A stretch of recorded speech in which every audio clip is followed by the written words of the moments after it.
I think that Buffed Revenants is the only place I've been to where it progressively got more full later on than it was during the day of release. Okay, so here I found a relatively empty world with only about 3 other players inside. I mean, it's kind of funny because this is the most empty world I found in the entire 10 hours I was killing revenants. And it took only 2 minutes for this world to get packed. And because every world has about 3 people per 1 revenant, this whole place is pretty much just one big DPS test. I even saw some people camp a single revenant spawn with a cannon, just so they can get slow but consistent drops. My strategy was to hover over this area of the cave, so I mostly killed Revenant Imp, Orc, Demon, and Pyrofiend, as those were the least focused on. How I decided to kill Revenants was instead of using a Toxic Blowpipe, I used the Bandos Godsword. The rest of the gear is pretty standard. I would have preferred an Elder Maul over the Bandos Godsword, but it's not something I could afford. And yeah, I know the Toxic Blowpipe does more damage overall, but because the Revenant caves were so packed, most people could only get 1 or 2 darts in before whichever Revenant they were attacking died.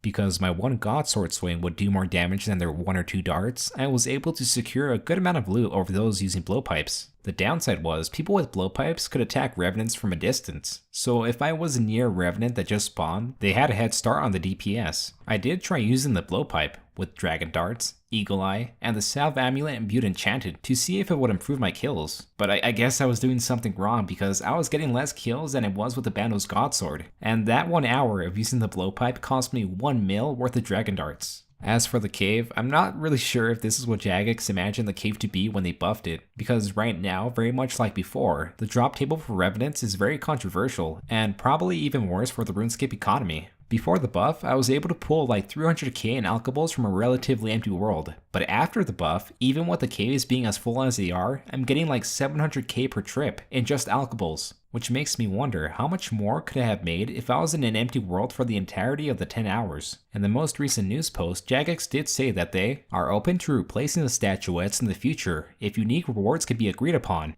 From those 10 hours, I only saw 3 people get statuettes, me being one of them. I was lucky enough to get the second best one on the drop table, so even if the statuettes are replaced, that's not going to make a dent in the amount of money you make here. What will though, is how often you die to PKers. If you're quick and able to log out, or utilize the agility shortcuts to escape, you should expect to make way more while in the Revenant caves. But if you're like me and die a total of 22 times, those higher GP rates might be unachievable. To keep me from losing too much to PKers, I kinda time myself using prayer potions. I always brought 2 prayer potions, no more, no less. That way, when I run out, I would be forced to bank and I wouldn't be risking 10 minutes worth of loot. And of course, if I got a good drop like Onyx Bolt Tips, I would bank immediately. Also, the drops kinda made it feel like a private server. For example, demonic gorillas require a master quest to access, take about a minute to kill with high level gear, multiple gear switches with hybrid gear, general knowledge on the mechanics, and the drops average around 30k per kill, while Revenants have no requirements, can take anywhere from 1 to 30 seconds to kill depending on the Revenant, potentially need a 100k risk with a 2mm to 9mm weapon, minimal knowledge on the mechanics, and the drops average around 70k per kill. But of course, you still have to deal with PKers, and that means potentially losing all your loot. So something with no requirements beats something that requires hours of questing, difficult mechanics, and high level gear. So Revenants are pretty overpowered at the moment. Oh, and to quote Jagex, these changes help to bring the average GP per hour in line with what was proposed when the Revenant Cave was first pulled, which was 2 mil an hour. Right now, I'm seeing people make anywhere from 2 to 5 mil an hour. I don't know, it just seems so bizarre that you can make so much money from something that has no requirements.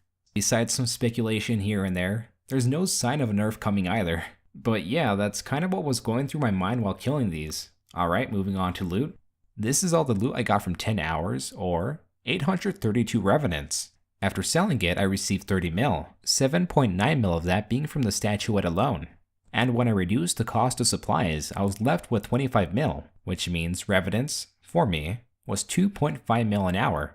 Without the statuette though, it would have been 1.7 mil an hour. So I don't understand how people are getting 5 mil an hour, or what their setups are. I could understand if they had an empty world to themselves, because then you could easily reach 5 mil an hour. But it's so dense right now, your chances of getting a drop from any revenant are pretty low, especially if you're using an abyssal whip or a magic shortbow. But even with revenants being as packed as it is, I would still definitely recommend this place to anyone that's low on cash. Even if you die to PKers, the money is just too good to pass up. This has been loot from 10 hours of buffed revenants. Thank for watching.